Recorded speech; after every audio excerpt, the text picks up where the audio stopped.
अरब जीत गए। उन्होंने हिंदुस्तान का ऐसा बायकॉट किया, हिंदुस्तान की मसनूआत को अपने स्टोरों से ऐसे निकाला कि मोदी भी घुटने टेकने पे मजबूर हो गया कि ये जो बादी अरबों ने इस दफा मोदी के मुकाबले में, हिंदुस्तान के मुकाबले में जीती है। फ्रांस के वक्त ये बादी कहां थी, लेकिन एक नाम निहाल मुसलमान मुल्क बात तल है, कभी नहीं की, लेकिन दिल खून के आंसू होता है। नाम निहाद मुसलमान मुल्क यहाँ पे इस्लामी इनकलाब आया था, वो ईरान हिंदुस्तान को पैगाम दे रहा है, अगर तुझे अरब मुबालक तेल ना दे तो तू ईरान से तेल ले ले। ये वो पुश्त के ऊपर खंजर घोंपने वाले हैं। इनके नजदीक अम्मी आयशा की हुर्मत क्या है? किरतास के चेहरे पर एक लफ्ज लिखा मैंने, उस लफ्ज की खुशबू से किरतास मुअत्तर है, उस नाम की किरणों से हर चीज मुनव्वर है, वो नाम मुकम्मल है, वो नाम मोहम्मद है सल्लल्लाहु अलैहि वसल्लम। आज ये जो नूरपुर शर्मा ने और श्रीवास्तव ने रसूलुल्लाह की शान के ऊपर हमला किया, रकीक हमला, गंदा हमला किया। हकीकत बात है, कुछ बातें सच भी कहनी चाहिए, कुछ बातें तलख भी होती हैं। आज आप कड़वी और सच्ची बातें भी सुन के जाएं। इन्होंने आज से 15-20 दिन पहले ये काम किया।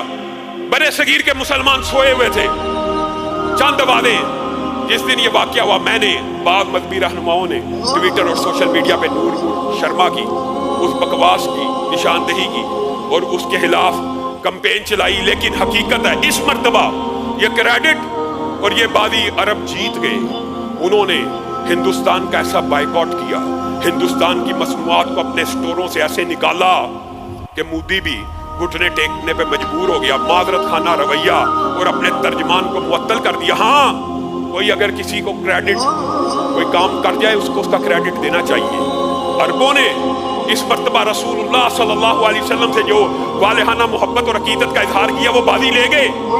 अब तो ये एहतजाज सिर्फ हम अपने गम और गुस्से का इजहार कर रहे हैं, बादी तो वो ले जा चुके हैं। लेकिन हमारे दिल में भी ये सवाल पैदा होता है कि ये जो बादी अरबों ने इस दफा मोदी के मुकाबले में, हिंदुस्तान के मुकाबले में जीती है। फ्रांस के वक्त ये बादी कहां थी? फ्रांस के मौके के ऊपर अरबों ने ये हमीयत का और इस तरह की गैरत का मुजाहरा, दिल में ये सवाल तो आ सकता है। और मैं आपको एक बात बतलाऊं, इन बदबख्तों को, इन बेहमीयत लोगों को ये जुर्रत अगर किसी ने दी है कि ये बार बार रसूलुल्लाह सल्लल्लाहु अलैहि वसल्लम की शान में तौहीन करें, तो उसके पीछे भी वो छुपी हुई काली भीड़ें हैं, वो हाथ हैं जिन्होंने मगरब को और जिन्होंने गुस्ताहाने रसूल को ये सख्त पैगाम भिजवाने की बजाय आसिया मलूना को रिहा कर दिया। उनको ये ना पैगाम दिया कि ये आखिरी लिमिट है, इसके ऊपर नो कंप्रोमाइज। कोई सेकुलर मुसलमान हो, कोई बदअमल मुसलमान हो, कोई बेअमल मुसलमान हो, रसूलुल्लाह की जात के ऊपर अगर हमला होगा तो वो मुसलमानों के साथ एक सफ में खड़ा होगा। आसिया मलूना की गर्दन को उड़ाया जाता, तब ये पैगाम जाता। आप आसिया मलूना को छोड़ देते हैं, आपने क्या पैगाम दिया? आपने क्या पैगाम दिया? आप फ्रांसीसी सफीर को मुल्क से बदर नहीं करते, आपने क्या पैगाम दिया? आप उस वक्त मुल्क को मईशत के नारे पढ़ाते हैं, ये मईशत तबाह हो जाएगी जी, उसको बदर कर दिया, या उसको एक मुरासला तक आपने नहीं थमाया, एहतजाजी मुरासला तक आपने नहीं थमाया।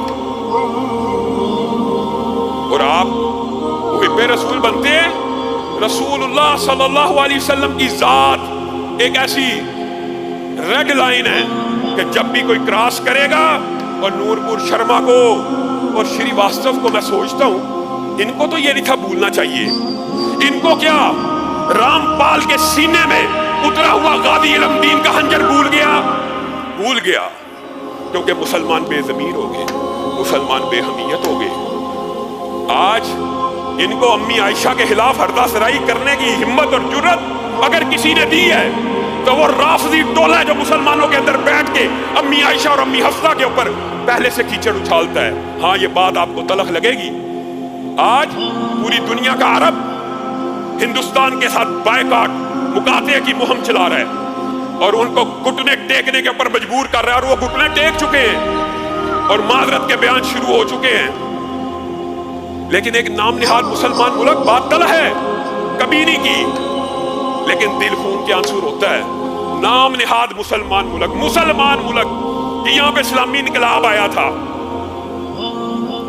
वो ईरान हिंदुस्तान को पैगाम दे रहा है, اگر تجھے عرب ممالک تیل نہ دے تو تو ایران سے تیل لے لے. یہ وہ پشت کے اوپر خنجر گھونپنے والے ہیں.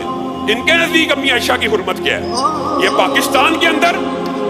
اور میرے بھائیو اللہ کی قسم شکر ہے قوم کو یہ باتیں سمجھ آ گئی ہیں.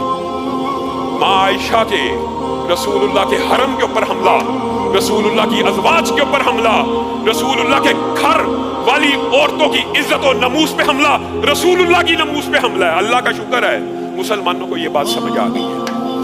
اور اگر رسول اللہ کے گھر والوں کی عزت کے اوپر حملہ رسول اللہ ہی کی توہین ہے اور رسول اللہ ہی کے اوپر حملہ ہے، تو پھر آپ کے معاشرے میں وہ رافضی فکر کے لوگ جو ہر وقت امی عائشہ کے بارے میں بکواس کرتے ہیں، آپ کو ان کی اصلاح کرنے کی بھی ضرورت ہے اور ان کے لیے بھی قانون سازی بنانے کی ضرورت ہے. اور عجیب بات ہے فریڈم آف سپیچ کا نعرہ لبرل اور سیکولر لوگ یہاں پہ یوز کرتے ہیں. کسی مذہبی رہنما کی توہین کر دینا کیا فریڈم آف سپیچ ہے؟ مجھے ایک بات بتلائیے، میں یہ یورپ کے سیکولر اور پاکستان کے سیکولر، لبرل انڈیا کے سیکولر اور لبرل سے سوال کرتا ہوں. ایک جج ایک انسان ہی ہوتا ہے نا، اس نے اپنے آرڈر اور اپنے جورسڈکشن کے خلاف عمل کرنے والے کے لیے کون سا قانون بنوایا ہوا پارلیمنٹ سے؟ توہین عدالت کا. ایک جج کی توہین یا اس کے آرڈر کو نہ ماننا تو توہین عدالت ہے.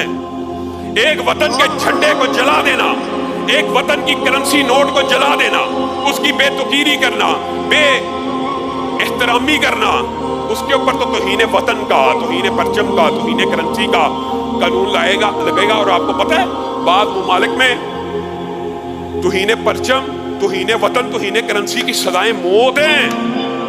آپ انسانوں کے لیے کہ آپ کسی ملک کا پرچم ہے، کسی ملک کی فوج کی توہین کے اوپر قوانین موجود ہیں دنیا کے اندر. یہ صرف پاکستان کی بات نہیں کر رہا. توہین عدالت، توہین فوج، توہین ادارے، توہین وطن، توہین پرچم، یعنی جو جس وطن کا میں رہتا ہے اس کی علامتوں کی بھی توہین نہ کرے. یہ قوانین تو آپ نے بنا دیے، تو کیا مسلمان یہ مطالبہ کرنے میں حق بجانب نہیں ہے؟ آپ نے یہودیوں کے بارے میں عالمی میڈیا، عالمی تنظیموں نے قانون بنایا ہوا ہے. آپ کو پتہ ہے کیا قانون ہے کہ یہودی سینٹیمنٹس کو، یہودیوں کے جذبات کو مجروح نہ کیا جائے. وہ جو ان کا قتل عام ہوا ہے، وہ اگر کوئی بندہ مسلمان یہ کہنا نہیں ہوا یہودیوں کا قتل عام، تو یہ توہین ہے اور اس کے اوپر یورپ میں بھی پابندی ہے. اور 1.5 ارب مسلمان کرتاس کے چہرے پر ایک لفظ لکھا میں نے، اس لفظ کی خوشبو سے کرتاس معطر ہے، اس نام کی کرنوں سے ہر چیز منور ہے. وہ نام مکمل ہے، وہ نام محمد ہے صلی اللہ علیہ وسلم. اس نام کو، اس کی توہین کرے اور 1.5 ارب مسلمانوں کا کلیجہ چھلنی ہو جائے، یہ فریڈم آف سپیچ ہے کہ ہیٹ سپیچ ہے؟ ایمانداری سے بتاؤ. وہ تول لو، میدان عدل میں ہی آ جاؤ، عقل کے ساتھ ہی بات کر لو، دلیل کے ساتھ ہی بات کر لو. جس شخصیت کی توہین کے اوپر 1.5 ارب مسلمانوں کے دل، جذبات، سینٹیمنٹس مجروح ہوں، وہ فریڈم آف سپیچ ہوتی ہے کہ ہیٹ سپیچ ہوتی ہے؟ آپ کو اتنا ہی فرق نہیں پتا.